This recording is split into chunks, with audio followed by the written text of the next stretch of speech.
مستشرقین کے پہلے اعتراض میں یا ان کے استفسار میں یہ بات سامنے آئی، وہ یہ کہہ رہے تھے کہ ابو سعید خدری رضی اللہ تعالیٰ عنہ نے رسول اللہ صلی اللہ علیہ وسلم سے ایک روز پوچھا، یا رسول اللہ صلی اللہ علیہ وآلہ وسلم، کیا ہم یا میں آپ کے ارشادات، آپ کی احادیث، آپ کے اقوال نقل کر لیا کروں، لکھ لیا کروں؟ تو آپ صلی اللہ علیہ وسلم نے انہیں فرمایا، نہ لکھا کرو، قرآن کے سوا کچھ مت لکھو۔ ان کا یہ کہنا، یہ حدیث پیش کر کے اس سے یہ استدلال پکڑنا، یہ دلیل پکڑنا کہ جناب رسول اللہ صلی اللہ علیہ وسلم نے خود جب منع فرما دیا تو پھر کیوں کر یہ حدیثیں نقل کی گئی، اور پھر ان احادیث پر کیسے اعتماد اور اعتبار کیا جا سکتا ہے؟ تو ہم انہیں کہتے ہیں کہ بھائی، آپ کی نظر سے ابو سعید خدری کی روایت تو گزری، لیکن عمرو بن العاص رضی اللہ کی روایت کیوں کر نہیں گزری؟ کہ جب انہوں نے بھی تو رسول اللہ صلی اللہ علیہ وسلم سے یہی سوال کیا تھا کہ یا رسول اللہ صلی اللہ علیہ وسلم، کیا میں آپ کے ارشادات لکھ لیا کروں، نقل کر لیا کروں؟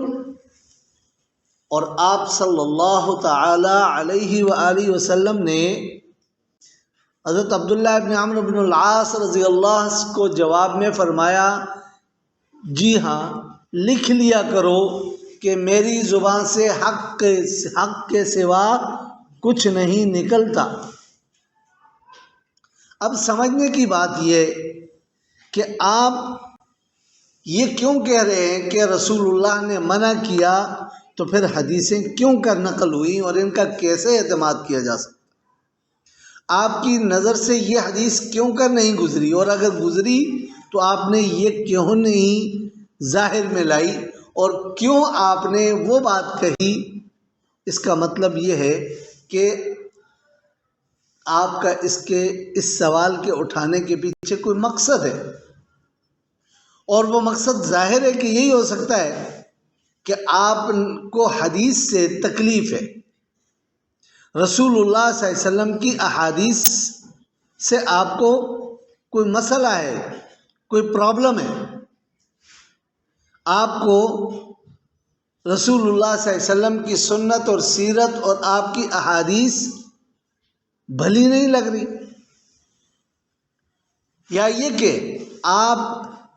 امت کو رسول اللہ صلی اللہ علیہ وسلم کے اقوال، افعال، احوال سے دور کرنا چاہتے ہیں، تاکہ یہ امت آپ صلی اللہ علیہ وسلم کے اقوال، افعال، احوال، سنت اور سیرت کو چھوڑ دیں، وہ نہ پڑھیں، اور جب وہ نہیں پڑھیں گے تو نتیجتاً وہ قرآن سے بھی دور ہو جائیں گے، اور جب قرآن سے بھی دوری ہوئی تو اللہ سے، اس کے رسول سے، دونوں سے دوری ہو گئی، اور اس کا نتیجہ کیا نکلا کہ خسارہ ہی خسارہ ہے۔ اور ایک آدمی اگر اپنے آپ کو مسلمان کہہ رہا ہے اور اس کا حال یہ ہے کہ وہ اللہ رسول سے دور ہے، قرآن و حدیث سے دور ہے، تو پھر اس کے اسلام کا اسے کیا فائدہ ہوگا؟ یہ وہ چیز ہے جو اس سوال کے اندر، اس اعتراض کے اندر پنہا ہے، اور اس کے پیچھے اسلام دشمنی کار فرما ہے۔ دوسری بات جو دوسرا ان کا کہنا ہے، یہ اعتراض کرنا کہ جناب 250 سال تک احادیث کا تو کوئی وجود نہیں تھا، یا 200 سال تک احادیث کا کوئی وجود نہ تھا، اس کے بعد ائمہ آئے، انہوں نے احادیث کو یکجا کر لیا، جمع کر لیا، مدون کر لیا، کتابیں لکھ ڈالی۔ ان کے اس کہنے کے پیچھے بھی یہی ایک مقصد کار فرما ہے، اور وہ یہ بات ثابت نہیں کر سکتے کہ احادیث خدا نخواستہ 250 سال یا 200 سال تک حدیث کا کوئی وجود ہی نہ تھا، یا حدیثیں ضبط تحریر میں نہیں تھی، یا حدیث کے تحریر کرنے پر کوئی کام نہیں ہوا تھا، یہ بھی وہ خدا نخواستہ ثابت نہیں کر سکتے۔ ہم اس بات کو بھی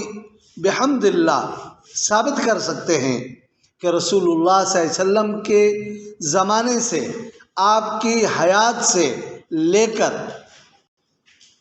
مسلسل اور متواتر حدیث پر کام ہوتا رہا ہے، حدیث کی تحریر ہوئی ہے، حدیث کی جمع ہوئی ہے، حدیث کی تدوین ہوئی ہے، اور صرف حدیث پر ہی نہیں، وہاں تو اقوال صحابہ، اقوال اہل بیت بھی جمع ہوئے،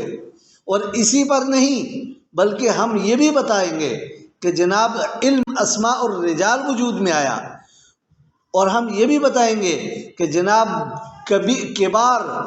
اہل علم محدثین نے بڑی بڑی حدیث کی کتابیں یکجا کی، صحابہ اکرام نے احادیث پر کئی مجموعے پہ جمع کیے اور تحریر کیے اور مدون کیے اور ان کو محفوظ رکھا، اور پھر وہی جو صحابہ اکرام کے مجموعے تھے ان کو ائمہ نے اپنی کتب میں شامل کیا،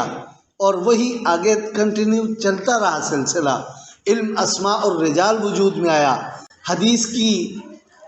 درجہ بندی وجود میں آئی، ایک مستقل فن علم اسماء الرجال کا، ایک مستقل فن حدیث کی درجہ بندی کا، ایک مستقل فن جو ہے وہ وجود میں آتے رہے، اور اسی پر بس نہیں ہوا بلکہ اسی زمانوں میں پہلی صدی میں ہی فقہ حنفی، فقہ مالکی وجود میں آ چکی ہے، اور آپ ابھی حدیث کو ڈسکس کر رہے کہ جناب حدیث وجود میں نہیں تھی۔ ایسی کوئی بات نہیں ہے، کہنے والے نے یہ بات جو چھوڑی ہے اس کا مقصد صرف اور صرف کیا ہے؟ وہ دین سے دوری پیدا کرنا، رسول اللہ صلی اللہ علیہ وسلم کی امت کو رسول اللہ صلی اللہ علیہ وسلم کے اقوال، افعال، احوال سے دور کرنا، تاکہ یہ یہاں سے دور ہوں تو قرآن سے دور ہوں۔ قرآن سے دوری اللہ رسول سے دوری ہے۔ اور اگر میں یہ کہوں کہ حقیقت میں یہ اسلام دشمنی ہے، اور بھلے الفاظ میں اسلام دشمنی ہے۔ اب تیسری بات یہ کہ بظاہر تو یہ سوال